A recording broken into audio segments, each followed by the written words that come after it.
Chapter 10. Wiglaf scratched his head. He knew nothing about woodchucks. He knew even less about chucking wood. This was one tough question. Huckleberry picked up an hourglass. He turned it upside down. Grains of sand began sliding from the top of the glass to the bottom. Otto began playing a bouncy tune on his horn. Dita dita dita dita dita dita dee dee dee dee dee dee da da da da da da. Wiglaf, Angers, Erica put their heads together. Come on, Bregwort, Erica whispered. Who? Said Bregwort. You. Erica grabbed his arm and pulled him over to them. Anybody know anything about woodchucks? Erica asked Erica. No one said a word, not even Bregwort. I have a second cousin named Chuck, said Angers, and I saw a woodchuck once, he added, but he wasn't chucking wood. If a woodchuck could chuck wood, Wiglaf murmured, repeating the lines to himself, and suddenly he broke into a smile. If a woodchuck could chuck wood, he whispered, if. It's just as Brother Dave said, if means nothing. If a woodchuck could chuck wood doesn't mean that a woodchuck does chuck wood. Rig is right, said Erica. So the answer is none, Erica. Wiglaf and Angers whispered at the same time. Okay, Bregwort, Erica said. You are our team captain. Who? Said Bregwort. You, said Erica. So you have to write down the answer, none. Bregwort picked up the quill and started writing. Before long, Otto's tune ended. Dee-dee-dee-dee-doo-doo.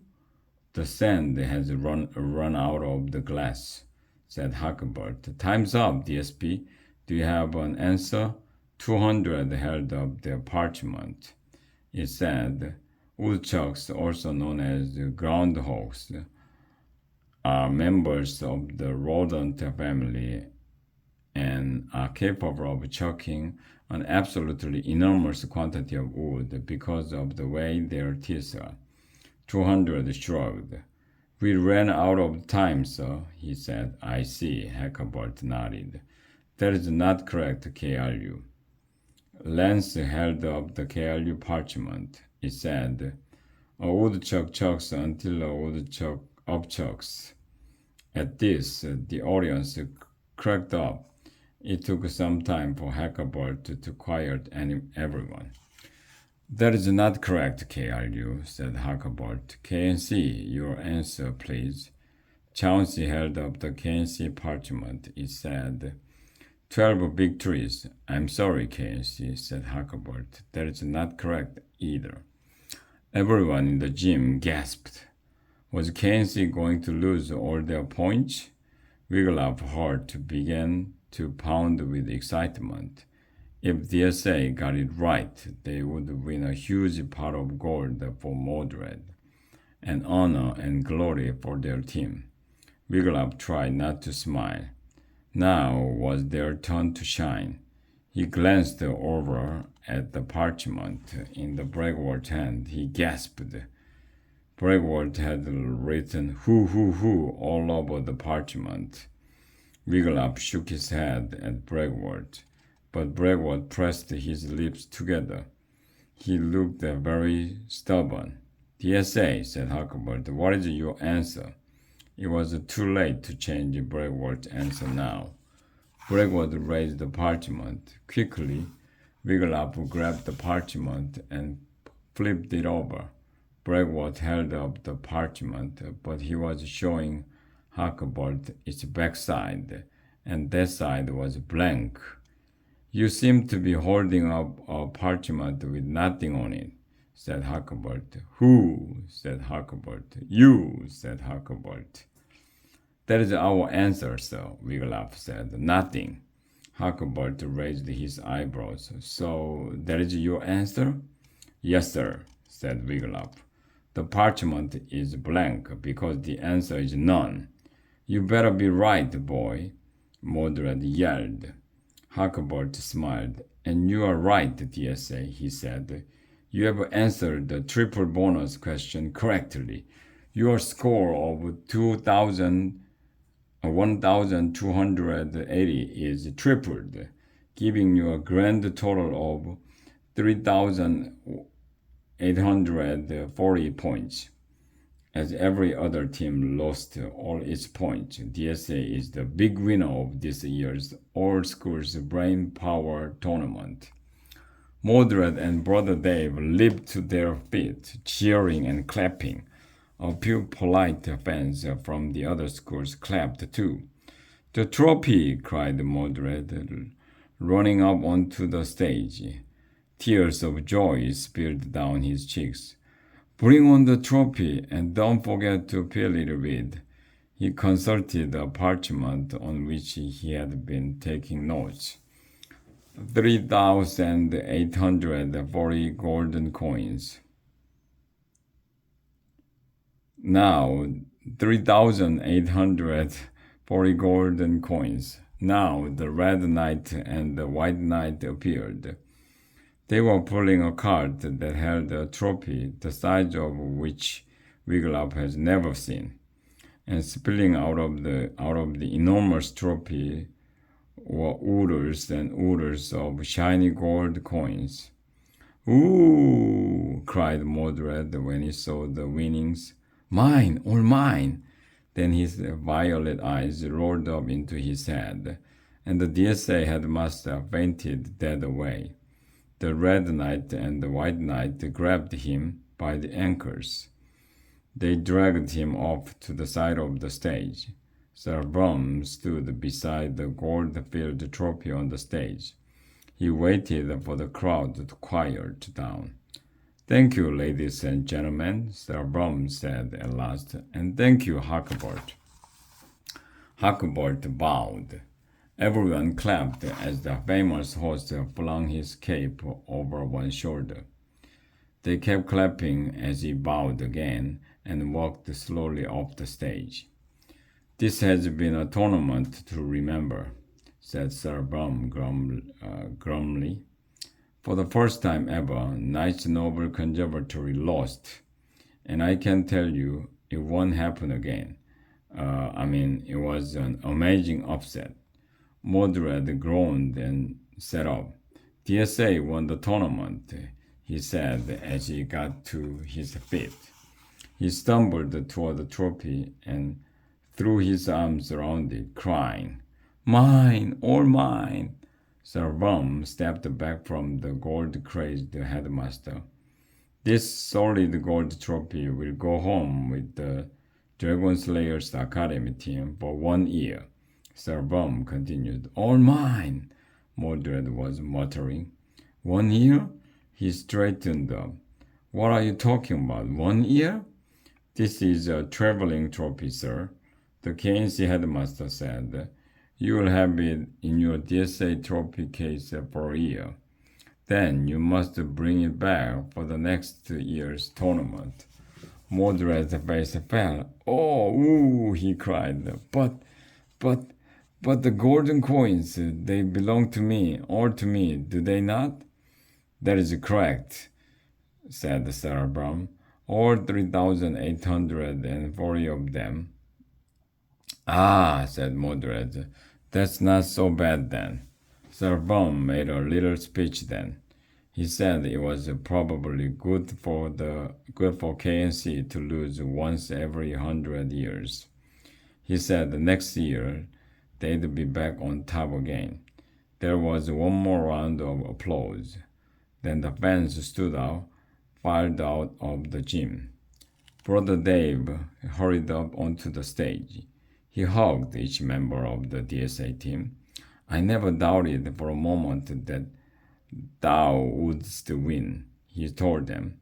Sir Brum turned to Mordred. Take the cart if you like, he offered. You can bring the trophy back in it next year. All right, said Mordred. Of course, next year is a long way away, he muttered. Then he picked a single golden coin out of the trophy. Do not take this the wrong way, Sir Brum, he said, but I always do this little test on my gold. So saying, he put the coin between his teeth and beat down hard. Egad, he cried, this coin, it is a fake. Wiglaf saw that the coin Mordred held between his thumb and forefinger was certainly not solid gold. A dark goo oozed out of it. Were the coins filled with some foul mold? Once more the headmaster's violet eyes rolled up into his head. He collapsed onto the stage. "A fake?" Daisy exclaimed. "He thought they were solid gold, did he?" asked Servam. "Why, he never read the invitation to the tournament all the way through." Then the KNC headmaster threw his head back and laughed long and loud. Wiglaf picked a coin out of the trophy. He did not have much experience with gold, but this coin felt very light in his hand. Erica did the same. "These coins are covered with gold-colored foil," she exclaimed. She found the seam at the edge of a coin and picked at it with her fingernail. "And look, inside the foil is." Angus put his nose down next to the coin and took a sniff. "Chocolate!" he cried. He picked up a coin and quickly tore away the foil. He popped a circle of chocolate into his mouth. Mmm, he murmured as he closed his eyes and chewed. Of course it's chocolate, Servam managed. "That's the prize for young scholars. That's what they want." "Oh, to think that Mordred thought the coins were gold." "And a very fine grade of milk chocolate they are too," Angus added, popping another one into his mouth. "Not too sweet, not too bitter, not one bit choky." Erica and Bregwort joined Angus in eating chocolate coins. Wiglaf peeled the foil off several pieces of chocolate and fed them to the DSA coach. "Yai," said Daisy. Then Wiglaf ate several himself. Bregwort wiped his mouth on his sleeve and said, "Who good?" "Bregwort," Erica exclaimed, "your spell is wearing off." "Jelak's spells have a way of doing that," said Wiglaf. Bregwort frowned. "Whose spell? What are you talking about?" "Never mind, Bregwort," said Wiglaf. "Have some more chocolate, you two, Brother Dave," he added. "Well, maybe one," the monk said, taking a coin, "because thou hast made me so proud." "Auyai Otei Age Day," he added. "Thou answered every question like the bright, eager pupils that thou art." "Thank you, Brother Dave," said Erica. "You gave us our victory, Brother Dave," Wiglaf put in. "We want thanks to your words of wisdom about Eve." Brother Dave beamed happily at his team. He reached for one more coin.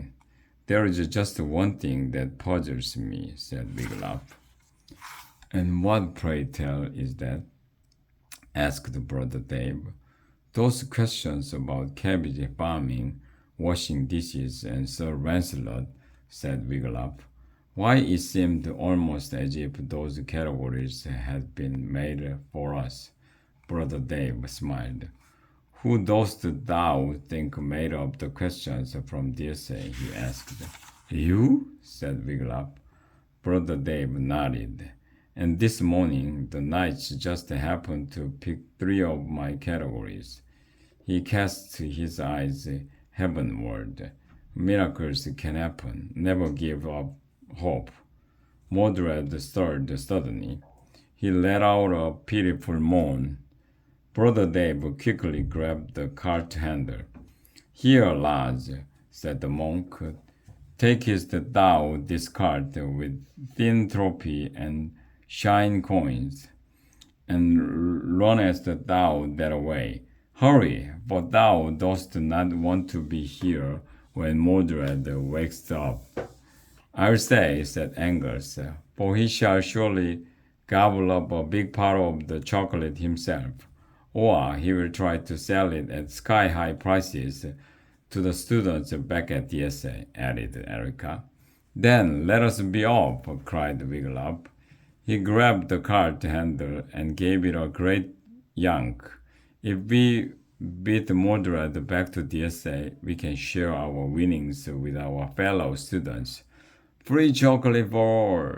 After a quick stop at Suit D to get their things, the team hurried across the KNC drawbridge and started back to DSA.